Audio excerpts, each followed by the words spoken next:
ನಾಡಿನಾದ್ಯಂತ ನಾಗರ ಪಂಚಮಿ ಹಬ್ಬವನ್ನು ಆಚರಣೆ ಮಾಡುತ್ತಾರೆ. ನಾಗರ ಪಂಚಮಿ ಹಬ್ಬದ ಸಂದರ್ಭದಲ್ಲಿ ಕಲ್ಲು ನಾಗರ ಹಾವಿಗೆ ಹಾಲನ್ನು ಎರೆಯುತ್ತಾರೆ. ಕಲ್ಲು ನಾಗರ ಹಾವಿಗೆ ಹಾಲನ್ನು ಎರೆಯುವುದರಿಂದ ಅದು ನೆಲದ ಪಾಲಾಗುತ್ತದೆ.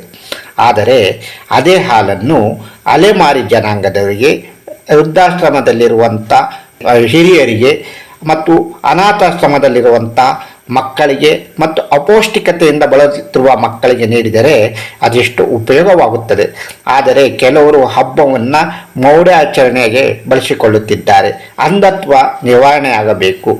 ಯಾವುದೇ ಹಬ್ಬ ಹರಿದಿನಗಳು ಅದು ಜನರ ಮೇಲೆ ಒಂದು ಒಳ್ಳೆಯ ಪರಿಣಾಮ ಬೀರುವಂತಿರಬೇಕು ಮತ್ತು ಉಪಯೋಗವಾಗುವಂತಿರಬೇಕು ಎಂದು ಮಾನವ ಬಂಧುತ್ವ ವೇದಿಕೆಯ ರಾಜ್ಯ ಸಂಚಾಲಕರಾದ ಡಾಕ್ಟರ್ ಎ.ಬಿ. ರಾಮಚಂದ್ರಪ್ಪನವರು ಮೌಢ್ಯ ಆಚರಣೆಗಳ ವಿರುದ್ಧ ಪ್ರಾಸ್ತಾವಿಕವಾಗಿ ಮಾತನಾಡಿದರು. ಇಂದು ಮಾನವ ಬಂಧುತ್ವ ವೇದಿಕೆ ಕರ್ನಾಟಕ ಮತ್ತು ಕರ್ನಾಟಕ ದಲಿತ ಸಂಘರ್ಷ ಸಮಿತಿ ಸಹಭಾಗಿತ್ವದಲ್ಲಿ ಹರಿಹರ ನಗರದ ಗುತ್ತೂರು ಎಲಿಫ್ಯಾಂಟ್ನಲ್ಲಿ ವಾಸಿಸುತ್ತಿರುವ ಅಲೆಮಾರಿ ಜನಾಂಗದ ಮಕ್ಕಳು ಮತ್ತು ವೃದ್ಧರೊಂದಿಗೆ ಪ್ರತಿ ವರ್ಷದಂತೆ ಈ ವರ್ಷವೂ ಸಹ ಬಸವ ಪಂಚಮಿಯನ್ನು ಆಚರಿಸಿ ಹಾಲು ಮತ್ತು ಬ್ರೆಡ್ಡನ್ನು ಅಲ್ಲಿರುವಂಥ ಮಕ್ಕಳಿಗೆ ಮತ್ತು ವೃದ್ಧರಿಗೆ ವಿತರಣೆ ಮಾಡಿದರು. ಇದೇ ಸಂದರ್ಭದಲ್ಲಿ ಮಾನವ ಬಂಧುತ್ವ ವೇದಿಕೆಯ ರಾಜ್ಯ ಸಂಚಾಲಕರಾದ ಡಾಕ್ಟರ್ ಎ.ಬಿ. ರಾಮಚಂದ್ರಪ್ಪನವರು ಮೌಢ್ಯ ಆಚರಣೆಯ ವಿರುದ್ಧ ಪ್ರಾಸ್ತಾವಿಕವಾಗಿ ಮಾತನಾಡಿದರು. ಈ ಒಂದು ಕಾರ್ಯಕ್ರಮದಲ್ಲಿ ಕರ್ನಾಟಕ ದಲಿತ ಸಂಘರ್ಷ ಸಮಿತಿಯ ಅಧ್ಯಕ್ಷರು ಮಂಜುನಾಥ್ ಎಂ, ಮಾನವ ಬಂಧುತ್ವ ವೇದಿಕೆಯ ಅಧ್ಯಕ್ಷ ಸಂಚಾಲಕರಾದಂಥ ಮಂಜುನಾಥ್ ದೊಡ್ಮನಿ, ದಲಿತ ಸಂಘರ್ಷ ಸಮಿತಿಯ ತಾಲೂಕು ಸಂಚಾಲಕರಾದಂಥ ಮಂಜಪ್ಪ ಜಿ.ಎಂ.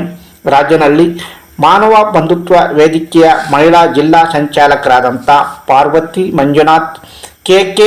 ಆರ್ಮಿ ನಾಗರಾಜ್ ನಾಗೇನಹಳ್ಳಿ, ಮಾನವ ಬಂಧುತ್ವ ವೇದಿಕೆಯ ಕಾರ್ಯಕರ್ತರು ಮತ್ತು ಕರ್ನಾಟಕ ದಲಿತ ಸಂಘರ್ಷ ಸಮಿತಿಯ ಕಾರ್ಯಕರ್ತರು ಈ ಒಂದು ಕಾರ್ಯಕ್ರಮದ ಸಂದರ್ಭದಲ್ಲಿ ಉಪಸ್ಥಿತರಿದ್ದು ಬಸವ ಪಂಚಮಿಯನ್ನು ಯಶಸ್ವಿಯಾಗಿ ಆಚರಣೆ ಮಾಡಿದರು. ಏನಿಲ್ಲ, ನಮ್ಮ ನಂಬಿಕೆ ಪ್ರಕಾರ ಅನಾದಿ ಕಾಲದಿಂದಲೂ ಕೂಡ ನಾಗಪ್ಪ ಹಾಲು ಕುಡಿತಾನೆ ಅಂತೇಳಿ ಹುತ್ತಕ್ಕೆ ಹಾಲು ಲೆಕ್ಕ ಬಂದಿದ್ದಾರೆ. ನಾಗಪ್ಪ ಹಾಲು ಕುಡಿಯಲ್ಲ, ಇಲಿ ಕಪ್ಪೆ ನುಂಗ್ಕೊಂಡು ಬದುಕೋ ಜೀವ ಅದು. ಪೌಷ್ಟಿಕ ಆಹಾರವನ್ನು ವ್ಯರ್ಥ ಮಾಡುವುದು ನಮ್ಮ ಪರಂಪರೆಯಲ್ಲಿ ಬೆಳ್ಕೊಂಡ್ಬಂದ್ಬಿಟ್ಟಿದೆ. ದೇವ್ರ ಮೇಲೆ ತುಪ್ಪ ಚೆಲ್ಲೋದು, ಹಾಲು ಚೆಲ್ಲೋದು, ಮೊಸರು ಚೆಲ್ಲೋದು, ಜೇನುತುಪ್ಪ ಚೆಲ್ಲೋದು, ಉದ್ದಕ್ಕೆ ಹಾಲು ಹಾಕೋದು, ಇದನ್ನು ಬಡ ಮಕ್ಕಳುಗಳಿಗೆ ಹಂಚಿದರೆ ಅದರಿಂದ ನಿಜವಾಗ್ಲೂ ಕೂಡ ದೇವ್ರಿಗೂ ಇಷ್ಟ, ಅದು ದೇವ್ರಿಗೂ ಪ್ರೀತಿ. ಆ ಕಾರಣಕ್ಕೋಸ್ಕರ ರಾಜ್ಯಾದ್ಯಂತ ನಾವು ಹಾಲನ್ನು ನೆಲಕ್ಕೆ ಚೆಲ್ಲೋದು ಬೇಡ, ಅದನ್ನು ಬಸವ ಪಂಚಮಿಯಾಗಿ ಆಚರಣೆ ಮಾಡಿ ಮಕ್ಕಳಿಗೆ ಅದನ್ನು ಹಾಲು ಕೊಡಬೇಕನ್ನೋದು ನಮ್ಮ ಆಶಯ. ಹಾಗಾಗಿಬಿಟ್ಟು ರಾಜ್ಯಾದ್ಯಂತ ನಾವು ಹೆಚ್ಚು ಕಮ್ಮಿ ಲಕ್ಷಾಂತರ ಮಕ್ಕಳಿಗೆ ಇವತ್ತು ನಾವು ಮಕ್ಕಳಿಗೆ ಹಾಲನ್ನು ಇವತ್ತು ಕೊಡ್ತಿದ್ವಿ. ಈ ಕೊಡುವ ಈ ಪರಂಪರೆ ಮುಂದೆ ಕೂಡ ಹೀಗೆ ಬೆಳೀಲಿ, ದೇವರ ಹೆಸರಿನೊಳಗೆ ಪೌಷ್ಟಿಕ ಆಹಾರ ವ್ಯರ್ಥ ಮಾಡೋದು ಬೇಡ ಅನ್ನೋದು ನಮ್ಮ ಕಾರ್ಯಕ್ರಮದ ಆಶಯ. ಅದಕ್ಕೆ ಪೂರಕವಾಗಿ ಇವತ್ತು ನಿಮ್ಮ ಮಟ್ಟಿಗೆ ಬಂದಿದ್ದೀವಿ.